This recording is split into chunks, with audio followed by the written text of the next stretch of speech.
The grand hall of the Galactic Council echoed with laughter. Not the kind, gentle sort of laughter that came with sharing jokes among friends, but the cruel, mocking kind that humans had learned to recognize all too well over their first 50 years in space. Captain James Walker stood straight-backed before the Council's massive curved table, his blue uniform crisp and perfect despite the 6-hour wait they had forced upon him. The digital display behind him showed the Infinity Edge, humanity's first seventh-dimensional vessel, rotating slowly in all its dark glory. "You expect us to believe," Master Green wheezed between fits of laughter, his gray skin flushing purple with amusement, "that your species, barely able to reach your own moon a century ago, has mastered travel through the seventh dimension." The alien scientist's 4 eyes blinked in sequence, a sign of extreme skepticism among his kind. Walker kept his face neutral, though his fingers twitched slightly at his sides. "We don't expect you to believe anything, Master Green. We are merely informing the Council of our achievement, as required by galactic law." Another burst of laughter, this time from the serpentine representative of the ancient worlds. "Your species still uses combustion engines for planetary transport. How could you possibly understand the complexities of dimensional physics?" Commander Ann Stone stepped forward from behind Walker. Her weathered face showed the marks of 20 years defending Earth's colonies, including a scar that ran from her left temple to her jaw. "Whether you believe us or not is irrelevant. We're here as a courtesy, nothing more." The council chamber fell silent for a moment. It was rare for anyone to speak without being directly addressed by the council members. Stone's breach of protocol sent a ripple of muttering through the gathered representatives. Master Green rose from his seat, his robes flowing like liquid metal around his thin frame. "You dare speak out of turn. This is exactly why humanity remains a protectorate species. You lack the basic civility required for true galactic citizenship." Walker felt his jaw tighten, but maintained his composure. The data crystal in his pocket contained proof of their success. Test flights, sensor readings, even footage of the Infinity Edge phasing through solid matter. But the Council had refused to even look at it. "The human delegation will be dismissed," announced the Council leader, his crystalline form shimmering with barely contained disdain.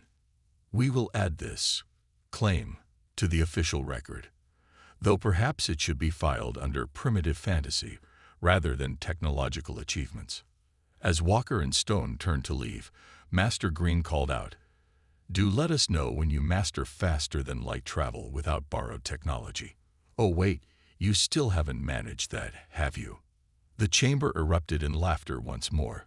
Walker led his small team out through the towering doors, their footsteps lost in the sound of alien amusement. Only when they reached their secure transport did Stone let out a long breath. "That went about as well as expected," she said, dropping into her seat. "Did you see their faces? They actually think we're making this up." Walker smiled for the first time since entering the council chamber. "Good. Let them laugh. It's better this way." Lieutenant Mary Ross, their navigation specialist, looked up from her datapad. "Latest test results from the lunar facility just came in. Dr. Reed says the drive is performing beyond expectations. We're ready." "And the depth hunters?" Walker asked, his expression growing serious. 3 more colonies hit in the past week," Stone replied. "The Council continues to ignore our requests for assistance. They say it's natural selection at work." Walker looked out the transport's window at the gleaming spires of the Council city. Built 10,000 years ago by species that considered humanity little more than clever apes, it was a monument to their arrogance. How many Council species had to prove themselves through combat before being accepted? "All of them," Stone answered. "It's practically tradition." "Well then," Walker said, his smile returning, "we shouldn't disappoint them. Send word to Earth. The Infinity Edge launches in 48 hours. As their transport lifted off, heading for the human embassy, the sound of the Council's laughter still rang in Walker's ears. Soon, very soon, They would learn that humanity's greatest strength had always been their ability to do the impossible. The laughter would stop, and the galaxy would never be the same. Deep beneath the lunar surface, in a facility unknown to the Galactic Council, Dr. Thomas Reed watched his life's work come to life. The Infinity Edge floated in the massive testing chamber, its dark hull absorbing light in ways that made the human eye want to look away. Around him, dozens of screens showed readings that should have been impossible. "Run the test again," he said, rubbing his tired eyes. "I want to be absolutely certain." His ship vanished, not with a flash or a bang, but with a quiet ripple that made everyone's teeth feel strange. On the main screen, numbers flashed by faster than human eyes could follow, but the computer understood them perfectly. "Sir," called out Chief Engineer Alan West from his station, "the ship just existed in 3 different dimensions simultaneously." And wait. He leaned closer to his screen. "Make that 7 different dimensional planes. It's working even better than we hoped." Reed allowed himself a small smile. 30 years of work, of being called crazy by his own people, then being mocked by alien scientists, and finally working in complete secrecy. It had all led to this moment. The Infinity Edge reappeared, exactly 1 meter to the left of its starting position. To most observers, this might have seemed unimpressive. But Reed and his team knew the truth. In that brief moment, the ship had traveled through dimensions that most species couldn't even comprehend. Captain Walker entered the control room, Commander Stone at his side. "Tell me something good, Doctor," Walker said, his eyes fixed on the ship through the reinforced window. "Better than good," Reed replied, turning to face them. "We've cracked it. Really cracked it. The ship doesn't just move through space. It exists outside of normal spacetime. When we engage the drive, it can be everywhere and nowhere at once." Stone frowned. "In simple terms, Doctor, what does this mean for our defense capabilities?" Reed picked up a pencil from his desk. "Imagine trying to hit this pencil with a bullet." He held it up. "Difficult, but possible, right? Now imagine trying to hit it if it could be in every possible position at once, while also being nowhere at all. That's what our ship can do." "Impossible to hit what you can't find," Walker said, understanding dawning on his face. "Exactly. But it's more than that." Reed walked to the main display, bringing up the simulation. "We're not just moving through space differently. We're breaking the rules that everyone else thinks are unbreakable. The Galactic Council's ships are fast, yes, but they're still playing by the old rules, moving from point A to point B. We're taking a different approach entirely." On the screen, a red dot represented an enemy ship. A blue dot was the Infinity Edge. As they watched, the blue dot seemed to blur, becoming a cloud of possibilities. When it solidified again, it was inside the red dot. "We can phase through solid matter," Reed explained. "Appear inside enemy shields. Move backwards in time by microseconds to dodge attacks before they're even launched. The 7th dimension isn't just another direction to travel in. It's a way to rewrite the rules of reality itself." Lieutenant Ross, who had been quietly running calculations at her station, spoke up. "We've managed to map 15 different ways to use this technology in combat situations. The Death Hunters won't know what hit them." "Speaking of which," Stone said, checking her tablet, "we just lost contact with the mining colony on Europa. Intelligence suggests it's them again." Walker straightened his uniform. "How long until the ship is ready for actual combat deployment?" "The drive is stable," West replied. "We've run every test we can think of. All systems are green. We just need to load supplies, and we're good to go." Reed looked at his creation through the window. The Infinity Edge seemed to drink in the light around it, a hint of the impossible physics at work in its construction. "Just remember, this technology is like nothing else in the galaxy. Every species out there thinks they know the limits of what's possible. We're about to show them how wrong they are." Walker nodded. "Load the supplies.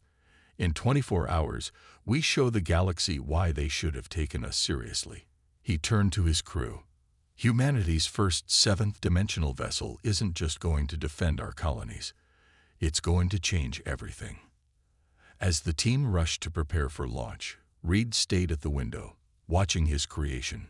Somewhere out there, the Galactic Council was still laughing at the primitive humans and their impossible claims.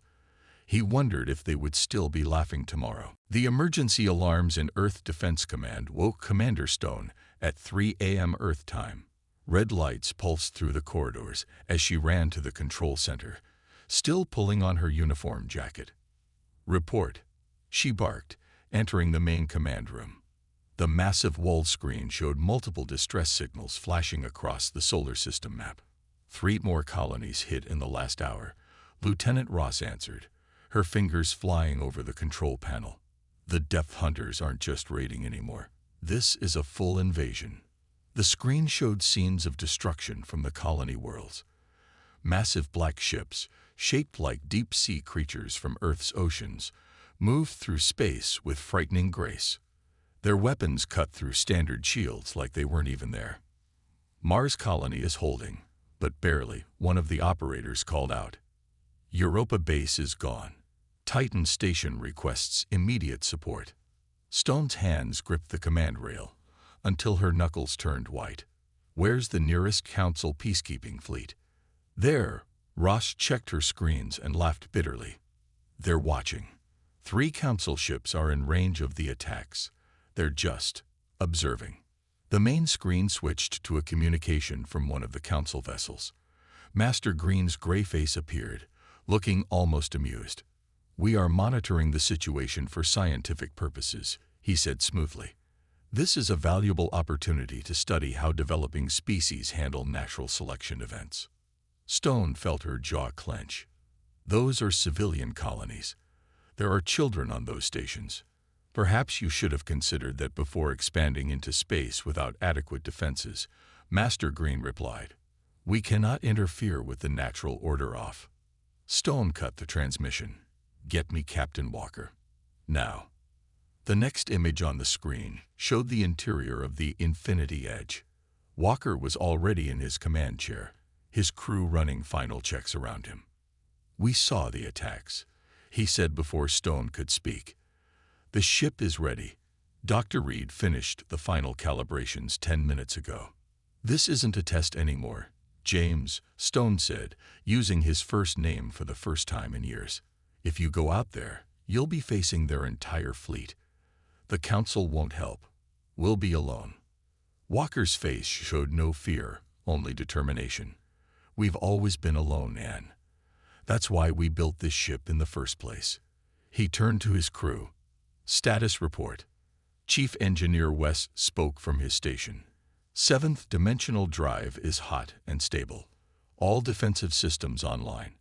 We can leave as soon as you give the word." "Weapons?" Walker asked. "Conventional systems are armed," Lieutenant Ross reported. "But remember, our main advantage is the drive itself. We don't need to outgun them if they can't hit us." Dr. Reed's voice came from somewhere off-screen. "The dimensional field is stronger than in any of our tests.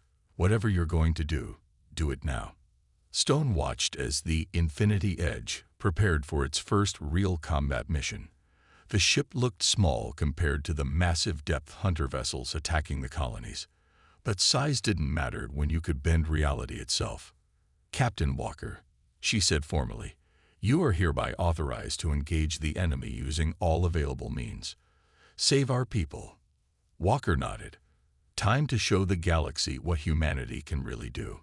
He turned to his crew. "Launch sequence." The Infinity Edge lifted off from its lunar berth. Its dark hull seemed to ripple, like the surface of a pond in the rain.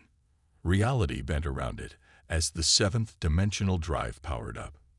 "Multiple depth hunter ships detected near Titan," Ross reported. "They're attacking the main colony dome." "Plot an intercept course," Walker ordered. "Let's introduce ourselves." The ship hung in space for a moment, energy building around it like a storm about to break. In the control center, Stone and her staff watched as history prepared to change. Drive engaged. West called out. The Infinity Edge didn't fly toward its target.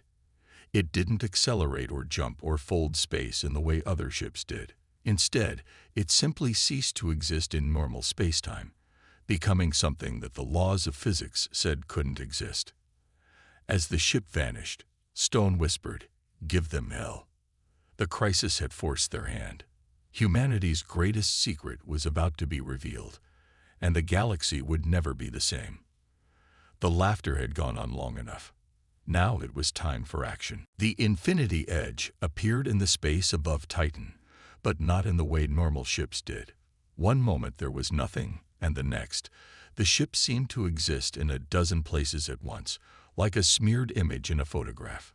5 massive depth hunter vessels surrounded the colony dome, their black hulls decorated with patterns that glowed an angry red. Each ship was at least 20 times larger than the human vessel. Their weapons were already burning through the colony's outer defenses. Multiple targeting locks detected. Lieutenant Ross announced, her voice steady despite the danger. All enemy ships are charging weapons. Captain Walker sat calmly in his command chair. Start the recording. I want the council to see every second of this. He looked at his crew. Let's show them what impossible looks like. The first depth hunter ship fired, a beam of energy that should have cut the Infinity Edge in half.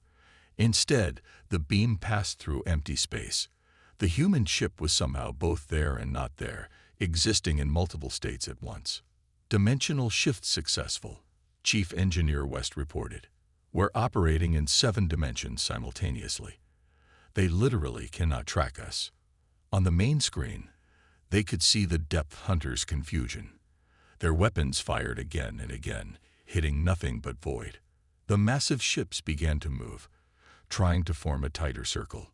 They're using their standard hunting pattern, Ross observed, just like the deep-sea predators they evolved from.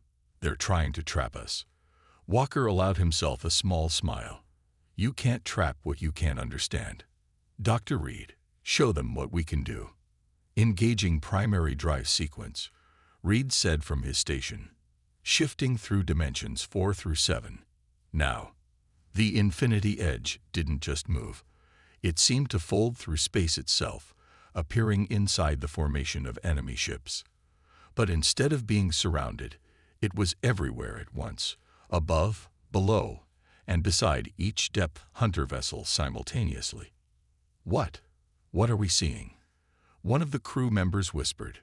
Reality from 7 different angles, Reed explained, his eyes fixed on his readings. We're not just moving through space, we're moving through possibility itself. The depth hunters' confusion turned to panic. Their tight formation broke as each ship tried to target the human vessel that seemed to be everywhere at once. Their communication channels filled with sounds that human translators couldn't process, the electronic equivalent of screaming. Council vessels detected at the edge of the system, Ross reported. They're watching us. Good, Walker said. Time for the main event. Dr. Reed, initiate phase through sequence. The Infinity Edge suddenly solidified inside the hull of the largest depth hunter ship. But instead of crashing, it simply existed there, breaking all known laws of physics. The enemy ship's systems went haywire, unable to process what was happening.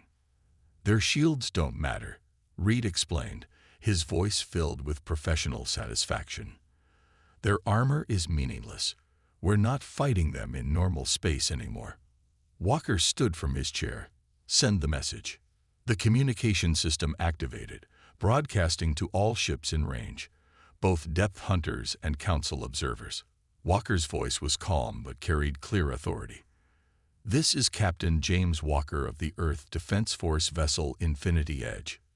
You are attacking civilian colonies.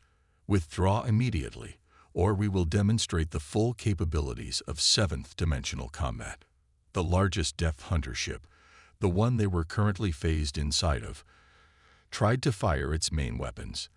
The energy buildup caused feedback through its own systems, shorting out half its power grid. They're not used to fighting something they can't hit, Ross said.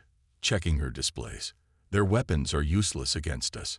The Death Hunter ships began to retreat, their formation broken. The massive vessels turned away from Titan's colony, moving as quickly as their engines could push them. Should we pursue? Ross asked. Walker shook his head. No need. They got the message. He turned to face the main screen, where he knew the Council ships were watching. And so did everyone else. The Infinity Edge shifted again, returning to normal space. Behind it, Titan's colony dome stood undamaged, its people saved. But more importantly, a message had been sent to the galaxy. Humanity was done being underestimated. In the observation room of his vessel, Master Green watched the recorded footage for the 12th time. For the first time in his long life, he wasn't laughing at all. The council chamber was silent for the first time in recorded history. Gone was the laughter, replaced by a heavy quiet as Dr. Reed's hologram stood where Captain Walker had been mocked just days before. What you witnessed above Titan wasn't a trick, Reed said, his voice echoing through the chamber. It wasn't an illusion. It was humanity's first step into understanding what reality truly is. Master Green sat forward, his 4 eyes fixed on the scientist. Explain, he demanded, his earlier mockery replaced by intense curiosity. Reed waved his hand, and a holographic model appeared in the center of the chamber.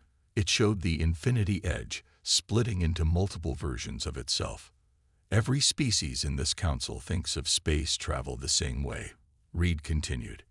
You see space as an ocean, with ships moving from point to point. We saw it differently. We saw space as a book, and each page was a different version of reality. The hologram changed, showing complex patterns that made several council members look away in discomfort. The 7th dimension isn't just another direction, Reed explained. It's the dimension where all possibilities exist at once. Our ship doesn't move through space, it moves through possibility itself. Lieutenant Ross stepped forward, adding to the explanation. When we engage the drive, the ship exists in every possible position it could be in. When we want to attack, we simply choose which possibility becomes real. The council leader's crystalline form shimmered with agitation. This defies all known laws of physics. No, Reed corrected gently. It defies your understanding of physics. The laws themselves are working exactly as they should. He brought up footage from the battle above Titan. The council members watched again as the Infinity Edge, phased through solid matter, appeared in multiple places at once, and ignored the most powerful weapons in the known galaxy. Your weapons can't hit us because we're not there when they fire, Ross explained. But we're also everywhere at once. We exist in what you would call the space between spaces. Master Green stood up suddenly. The quantum probability field. You found a way to. His voice trailed off as understanding dawned in his 4 eyes. Yes, Reed confirmed. We found a way to exist in all quantum states simultaneously while maintaining consciousness and control. The ship doesn't just move through space. It moves through every possible version of space. A hologram showed the Infinity Edge performing its most impressive feat, phasing inside another ship without causing damage to either vessel. Matter isn't solid to us anymore, Reed continued. Because we can choose which reality we want to exist in. We can choose one where our atoms occupy the spaces between the atoms of other objects. Commander Stone, who had been quietly watching from the side, stepped forward. We didn't come here to brag or to threaten. We came here because the galaxy is changing. The Death Hunters proved that the old ways of maintaining peace aren't working anymore. The council chamber erupted in whispered conversations. The leader raised his crystalline arm for silence. You understand what this means? He asked, his voice carrying a hint of fear. If what you say is true, your species has achieved something that even the precursors only theorized about. Reed nodded. We know. That's why we kept it secret for so long. But now, he looked around the chamber, meeting the eyes of each council member. Now we need to work together. Because what we've learned about reality itself is bigger than human or alien politics. The laws of physics aren't what you thought they were, Ross added. And if humanity could discover this, others will too. The question is, will we be ready? Master Green slowly sat back down, his earlier arrogance completely gone. All this time, he said quietly, we thought we were letting humans play with technology beyond their understanding. But you were seeing something we couldn't even imagine. The hologram faded, leaving only the image of the Infinity Edge, floating above the council floor. Its dark hull seemed to absorb light in impossible ways, a visible reminder that everything the galaxy thought it knew about physics had just changed forever. The time for laughter is over, Commander Stone concluded. Now it's time for understanding. Because what humanity has discovered isn't just a new way to travel through space. It's a new way to understand reality itself. In the silence that followed, not a single council member felt like laughing. The game had changed, and humanity had just revealed they were playing by entirely different rules. Red emergency lights flashed through Earth's orbital defense stations as the Death Hunter fleet emerged from deep space. Over 300 massive black ships, their hull patterns glowing with angry red energy, filled the space between Earth and its moon. They're done testing us, Captain Walker said from the bridge of the Infinity Edge. This is their entire fleet. Lieutenant Ross's hands moved across her control panel, detecting energy readings far beyond anything we've seen from them before. They've modified their weapons. In Earth Defense Command, Commander Stone watched the tactical display with growing concern. The Death Hunters had arranged themselves in a sphere around Earth, their formation designed to prevent any escape. They think they've learned from their last defeat, Chief Engineer West said, checking the ship's systems. They're trying to box us in, even in higher dimensions. Walker stood from his command chair. They don't understand. You can't trap something that exists everywhere and nowhere at once. He turned to Dr. Reed. Are we ready? Reed nodded, his eyes fixed on his readings. The drive is stable. After studying the data from our last encounter, I've made some improvements. We can now exist in even more dimensional states simultaneously.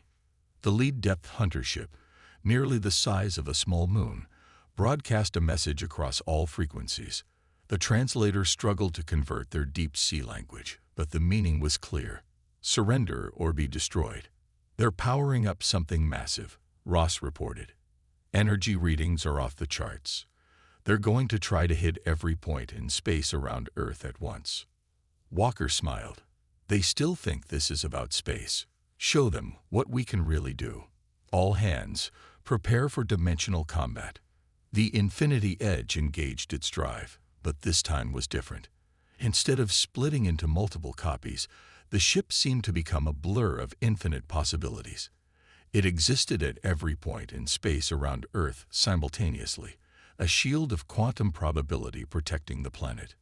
First wave incoming, Ross called out. The Death Hunters fired their new weapons. Beams of energy that could shatter planets crossed through space in complex patterns, designed to hit every possible location at once. But they passed through empty space. The Infinity Edge existed between the moments of time when the weapons fired. Phase through their flagship, Walker ordered. Let's show them what Dr. Reed's improvements can do. The ship didn't just appear inside the enemy vessel. It existed in every quantum state within the massive ship simultaneously. Systems began to fail as reality itself became uncertain within the Death Hunter flagship. Their weapons are useless, Reed reported with professional satisfaction. They're trying to hit us in normal space, but we're operating on 7 different dimensional planes at once. To them, we're literally everywhere and nowhere. The Death Hunters tried to adjust their strategy, their ships breaking formation to attack from different angles. But angle of attack meant nothing to a ship that could choose which version of reality it wanted to exist in. They're launching their full assault, Ross warned. All ships firing. Show them what humanity can really do, Walker commanded. Full dimensional spread. The Infinity Edge became something that the human mind couldn't properly process.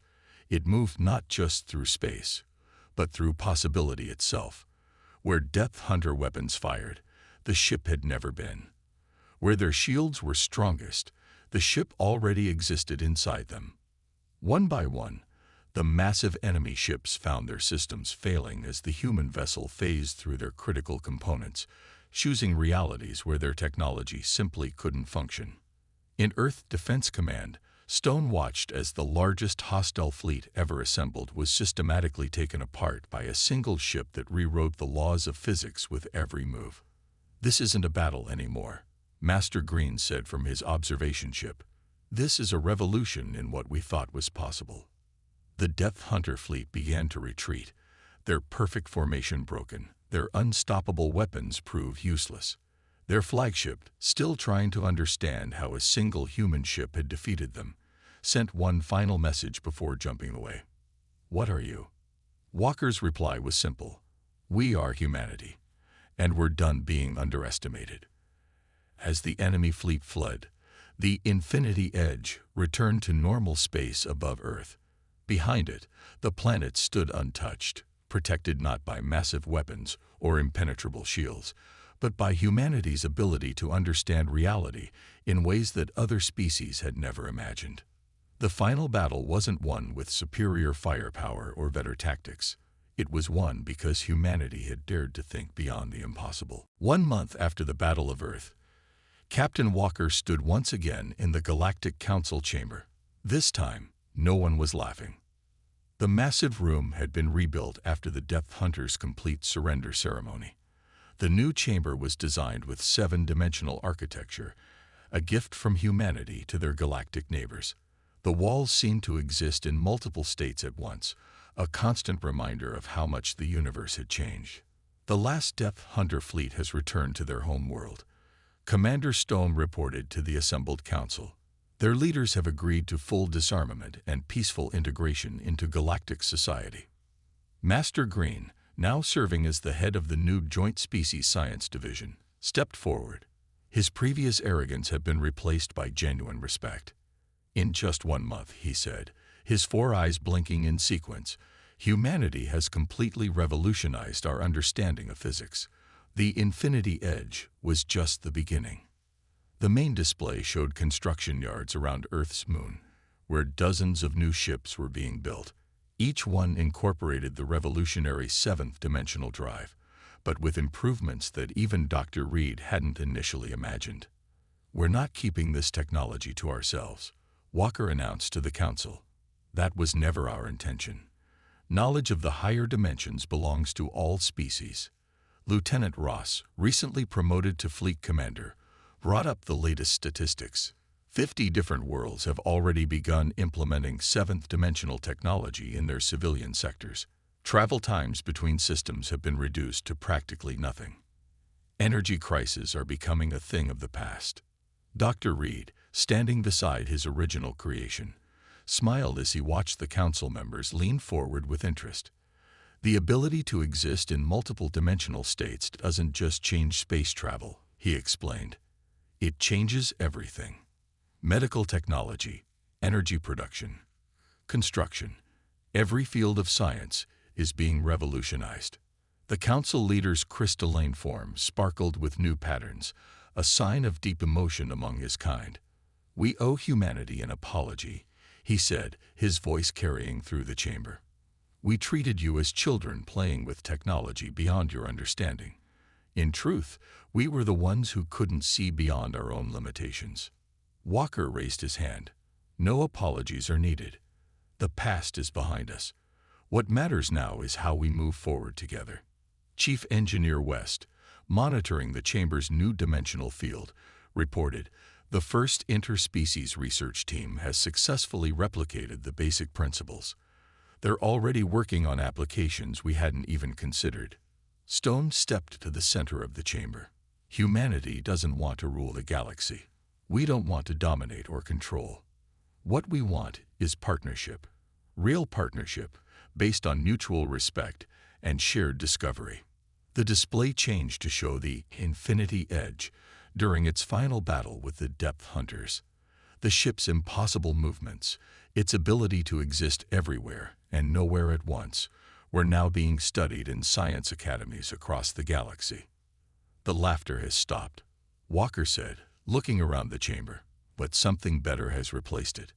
Understanding, cooperation, and most importantly, the recognition that none of us knows all there is to know about the universe.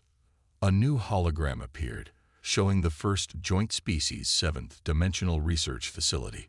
Humans worked alongside former council races and even reformed depth hunters, all united in the quest to understand their new reality.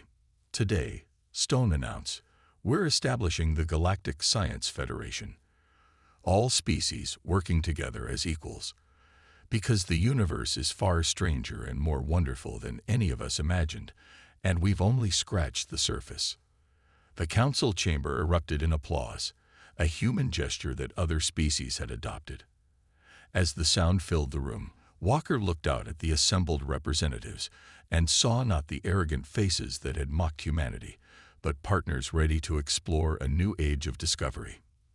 The greatest journey, Dr. Reed said quietly, isn't through space or even through dimensions. It's the journey from ignorance to understanding, from arrogance to wisdom. As the ceremony concluded, the Infinity Edge hung in orbit above, its dark hull still seeming to drink in light in impossible ways. But now it wasn't just a weapon or a proof of concept. It was a symbol of how far humanity had come, and how far all species could go together. The laughter had stopped.